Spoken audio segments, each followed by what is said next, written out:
Lorsque le tsunami a frappé, la frontière entre la vie et la mort s'est jouée pour certains à quelques mètres. L'eau est montée jusqu'au bord de la maison de Masako Sawasato. Mais son soulagement n'est rien comparé à la douleur qu'elle ressent pour ceux qui l'entourent et qui ont tout perdu. Les gens veulent rester ici, car ils ont grandi ici. Mais je pense qu'il est presque impossible pour eux de vivre ici maintenant.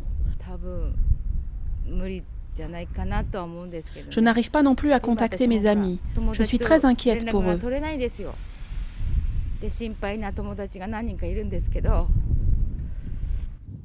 Le port de pêche d'Ofunato a été durement touché par le tsunami. Et pourtant, les couloirs de l'hôpital sont étrangement calmes. L'effervescence à laquelle on s'attend au cœur d'une catastrophe est loin.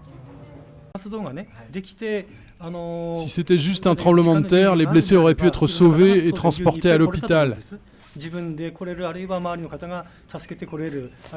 Mais le tsunami a été si rapide que cela a été impossible.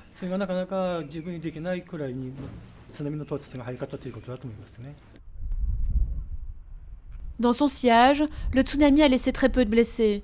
Il n'a fallu que 13 minutes pour que la vague balaye tout sur son passage. Certains ont réussi à se réfugier en hauteur, les autres sont morts. Aujourd'hui, toutes les communications sont coupées.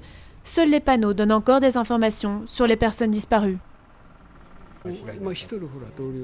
Quelqu'un m'a dit que mon ami était venu dans cet hôpital, alors je suis venu ici pour voir s'il était là, mais je n'en suis pas encore sûr. Moins de 200 corps ont été retrouvés. Beaucoup se trouvent maintenant dans une morgue improvisée dans l'école du village.